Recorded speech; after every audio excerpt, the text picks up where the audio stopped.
Hello and welcome to Krishi Jagran business platform that keeps you updated with all the agri news of the nation. This is Yash Saxena. Let's take a quick look at the top headlines of the day. Centre announces subsidy of 31,000 for organic inputs for farmers.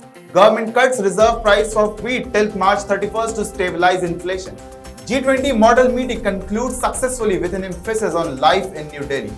Fake potatoes emerge in markets of Hooghly, people complain about quality. Centre to increase sugar export quota in March, says Food Secretary. Argentina's drought hit the economy hard, farmers in trouble. Krishi Viman, a revolutionary Agri drone, gets DGCA approval. Qatar lifts ban on frozen seafood from India. Tamil Nadu Agricultural University releases 23 new crop varieties for farmers.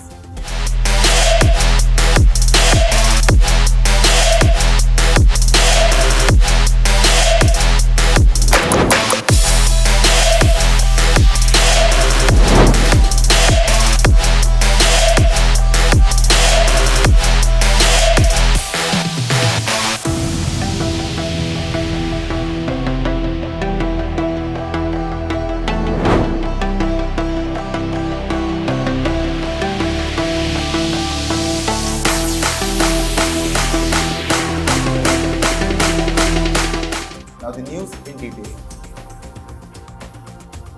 Narendra Singh Tomar, Union Minister of Agriculture and Farmers Welfare, announced yesterday that the government has been implementing dedicated schemes to promote organic farming in the country since 2015. Namely, the Paramparagat Krishi Vikas Yojana and the Mission Organic Value Chain Development in the Northeast region. In response to a question about increasing the production of organic fertilizers and promoting organic farming, Tomar said, farmers are primarily encouraged to engage in organic cultivation using organic inputs such as organic fertilizers, and the schemes provide farmers with end-to-end support, that is from production to marketing of organic produce. Tomar stated that these schemes include hands-on training for farmers in the production and use of organic fertilizers on their farms. He stated that farmers receive a subsidy of 31,000 rupees per hectare for 3 years under PKVY and 32,500 per hectare for the same period under Mission Organic Value Chain Development in Northeast region for various organic inputs, and rupees 667.34 crore rupees have been set aside for the promotion of organic farming in 2022 to 23. The Department of Food and Public Distribution announced on February 17th that it will lower the reserve price of wheat until March 31st. The reduction is intended to counteract the food economy's inflationary trend. According to a press release from the centre, the reserve price under the open market sales scheme has been set at Rs 2,150 rupees per quintal for wheat and 2,125 rupees per quintal for all crops, including RMS 2023-24, for sale of wheat to private parties. The DFPD also allows states to purchase wheat from FCI at prices higher than the proposed reserve price without participating in the e-auction. FCI held a third e-auction for the sale of wheat at these revised reserve prices, which will be open on 22nd February. The Ministerial Committee decided to release 30 lakh million tons of wheat from FCI stock through the open market sales scheme. India's G20 Secretariat, in collaboration with the United Nations India Country Office, hosted a day-long Model G20 meeting at Sushma Swaraj Bhavan in New Delhi.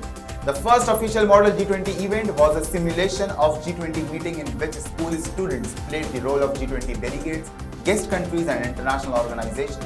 Over 60 high school students representing 12 nationalities, including 10 G20 countries, attended the meeting. The students discussed the theme Youth for Life during the meeting. They talked about the role of global youth in making the Life Initiative a mass movement for climate action. Prime Minister Narendra Modi proposed the Life concept at 26th United Nations Climate Change Conference of the Parties in Glasgow.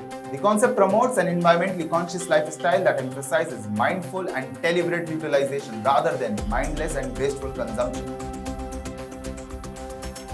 If you are buying potatoes, it's time to be little more cautious. The market is brimming with fake potatoes. Himagini or Himalayani potatoes are sold in the market at Chandramukhi prices, but they taste nothing like Chandramukhi. When you put them side by side, it's difficult to tell which is a Chandramukhi potato and which is a Himagini potato. Chandramukhi potatoes are priced between 20 rupees and 25 rupees per kg in the market. The Himagini potato should cost between 10 to 12 rupees per kg. However, some unscrupulous traders are passing off Himagini potatoes as Chandramukhi potatoes in the market. As a result, buyers are in difficulty. According to a member of Hooghly Agricultural Cooperative Society, the Himangani potato is essentially a mixed variety of potatoes. This potato is grown in various parts of Punjab and Jalandhar. These potato seeds are imported from other states. It is very difficult to recognize two potatoes from above. Agriculture Director Manoj Chakrabarti said, they both have thin skin, however, this potato can be identified in two ways. First, consider the internal color variation between the two types of potatoes after peeling. The inside of the Chandramukhi potato is light beige, while the inside of the Himangani potato is white. Second, by tasting, you can determine which potato is superior. Himangani is not at all tasty, not cooked properly. After assessing domestic production, the government will decide next month whether to increase the sugar export quota from the current 60 lakh tons for the current marketing year, according to Food Secretary Sanjeev Chopra. The Food Ministry has approved 60 lakh tons of sugar exports for the current marketing year for 2022-23, which is expected to see a drop in sugar production. The previous year, India exported a record 110 lakh tons of sugar, is expected to reduce sugar production in the 2022-23 marketing year. According to the Indian Sugar Mills Association, sugar production is expected to fall by 5% in the current marketing year to 340 lakh tons as more sugarcane juice is diverted for ethanol production. In the 2021-22 marketing year, sugar production was 358 lakh tons. An estimated 45 lakh tons of sweetener will be diverted to ethanol production. Sugarcane juice and molasses are being diverted to the ethanol manufacturing process. According to a paper released on Thursday by scientists, Argentina's extremely high temperatures linked to climate change have made the country's record drought, which has affected its agricultural region since last year onwards.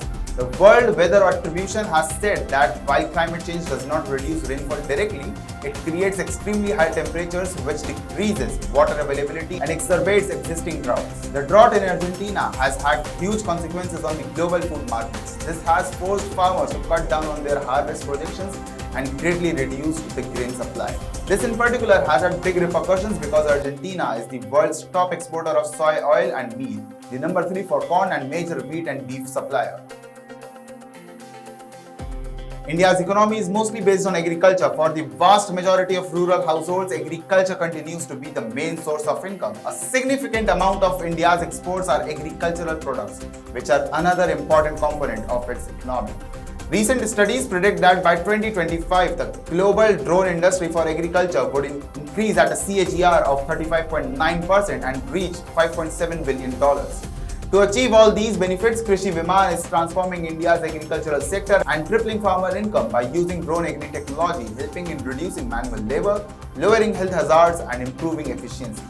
By getting a type certificate from the DGCA for the domestically developed agricultural drone that they have titled or marketed as Krishi Viman, Kisan Ka Viman, Wow Go Green LLP has now officially established itself as India's leading drone manufacturer.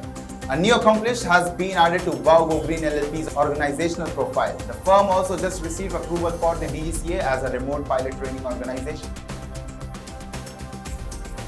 Qatar lifted its temporary ban on frozen seafood imports from India, paving the way for increased exports and better bilateral relations with the West Asian country. The ban was imposed last November, just before the FIFA World Cup, in response to the alleged detection of Vibrio cholera in a few consignments of India.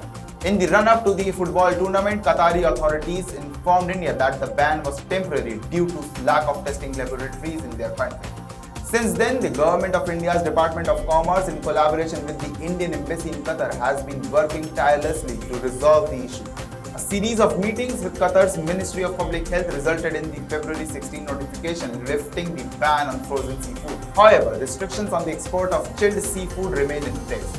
This week is proving to be very good for the seafood exporters in India, considering a similar lift in the suspension by China. We hope that Qatar's restriction on chilled seafood will be lifted soon after a reassessment of the situation, said MPEDA chairman D.V. Swami, who was in town for 15th to 17th Indian International Seafood Show. Beijing lifted the suspension of 99 Indian seafood processing exporters earlier this week on February 14 after acknowledging India's assurances about source control. Tamil Nadu Agriculture University yesterday released 23 new crop varieties. This includes 16 agricultural crops, 3 horticultural crops and 4 tree varieties. Apart from this, TNAU introduced 10 agro technologies and 6 farm machinery items. TNAU Vice Chancellor V. Geeta Lakshmi told the media that the new varieties include 4 improved varieties of Gavuni CO57 paddy, 3 pulses, 2 oilseeds, 1 sugarcane, maize, green manure crop and sun hemp. Also 4 new varieties like pearl millet hybrid COH10, sorghum K13, Panivarugu ATL2 and Kudiravali ATL1 have been introduced. As a joint collaboration with the Sugarcane Breeding Institute, named a new sugarcane variety has been developed. This is called Punagai. Its speciality is lack of flowering capacity, designed to prevent sucrose wastage. A hybrid corn variant resistant to armyworm attack and with a higher yield, named Hybrid COHM11, has also been developed. So this was all about the news. For more updates on Agri News, stay tuned with Krishi Jagran Business. This is your Saxena signing off.